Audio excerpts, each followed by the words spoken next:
Hi there, it's me again. I think it's about 7 o'clock. I had to figure out how this thing works. I wish I knew how to make it go right side up without me having to do weird things. Okay, so our project this evening, and I'm gonna try and make this a very quick tutorial because it's a super simple thing to do, and I'm not gonna paint it because it's just like a coloring book page. After you get your design drawn out on your plate, then it's very easy for you to go ahead and do the colors and just paint your 3 coats on. The only part that you need instructions for is this top part here, but that's okay. So to get started, the first thing you have to do is have this shape plate. We're offering it at $20 plus tax. You'll get the plate and you will get the drawing of the baby alien. You know who the baby alien is. So anyway, we've talked about different transfer techniques. This is one of the easy ones. It's just done with tissue paper. I'm going to send tissue paper home with you. It might not be white, it might be pink. I'm also going to send the drawing. All you have to do is take a pencil, copy the design. Then what you're going to do is take that design, you're going to place it on your plate, and then you're going to take a Sharpie and you're going to outline. Here, let's see, can we see everything? Okay, you're going to outline the design.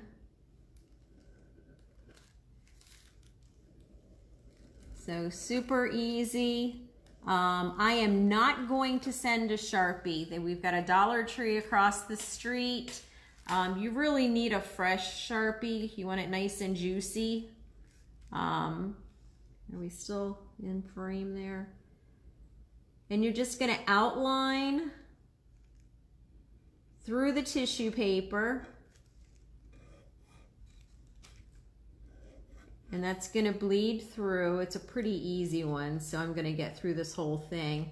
Whoever places the first order, I will just give you this plate so that you won't have to do the design, and I'm also going to give you the tissue paper.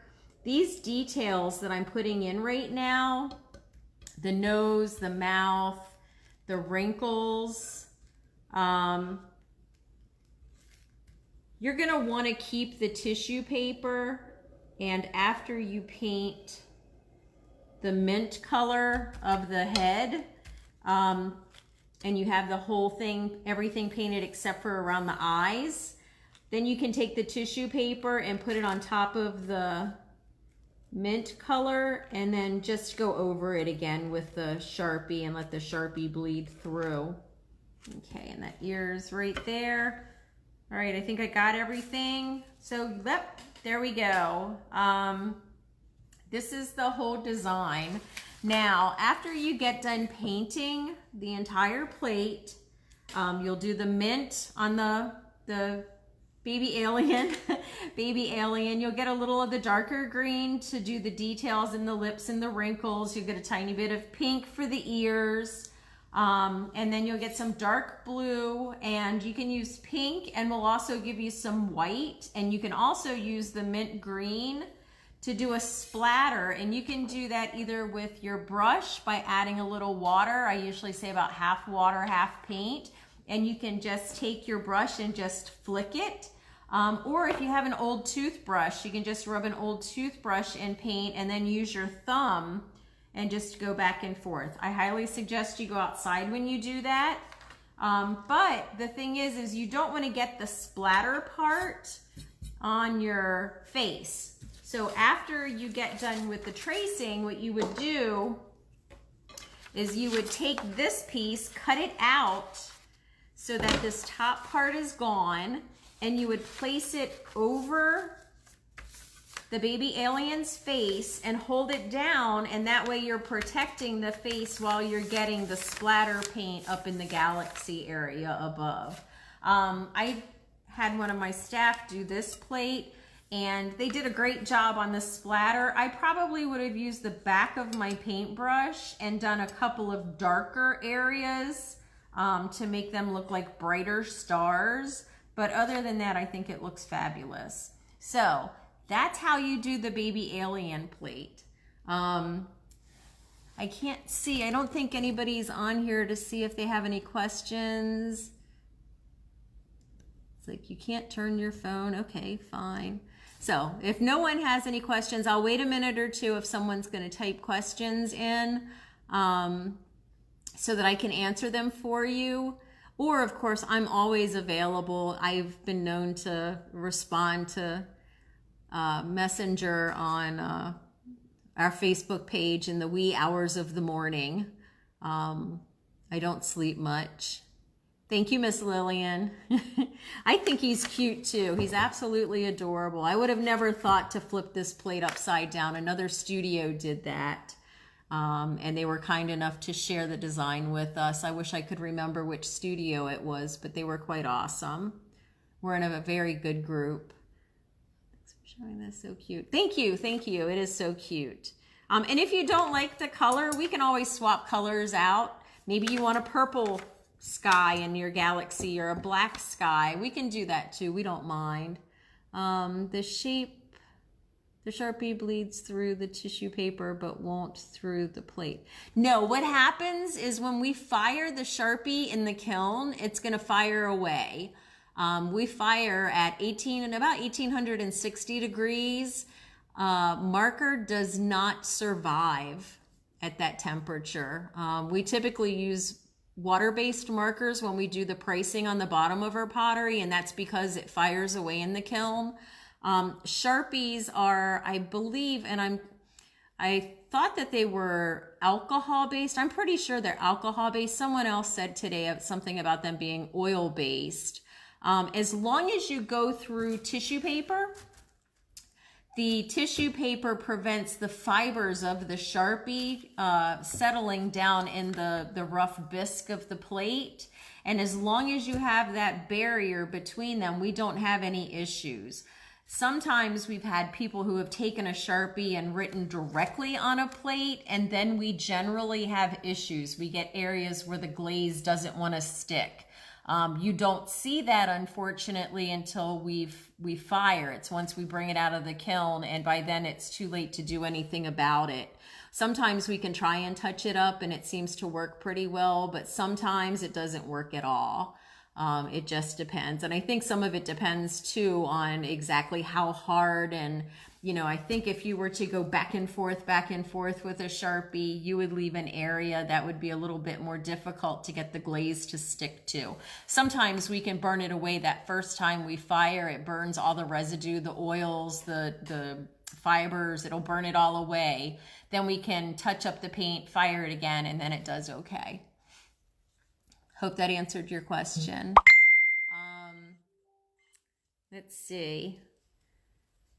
I think we probably will do a wet clay piece next. I put out a poll on our Facebook page to see if people wanted me to teach a wand or a monster.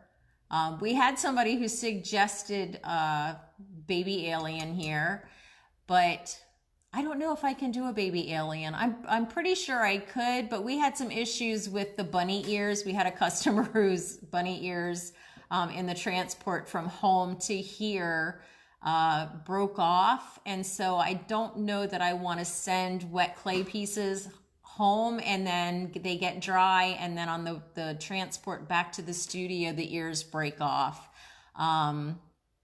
That's kind of disappointing. I know it would probably make me cry, so I don't want any little kids crying because their pottery broke. That's always a bad thing.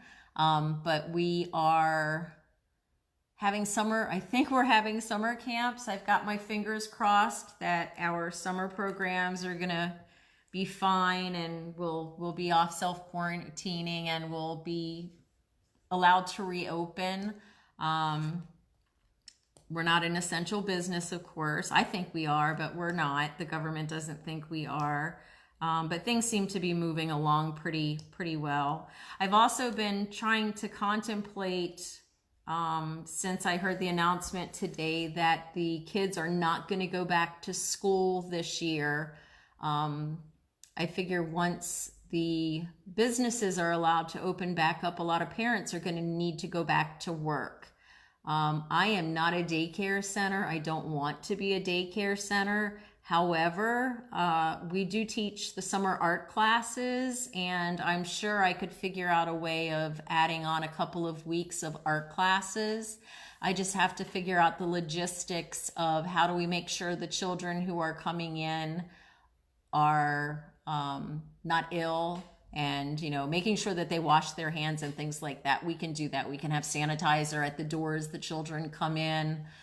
We can make sure that our staff, of course, doesn't have fevers, and they don't have any signs of any illnesses. But I'm just trying to think of all the logistics that would go with that. And I don't know, maybe the parents could chime in and tell me what you think. If you don't want to put it on the Facebook page, feel free to message me. You can go .com.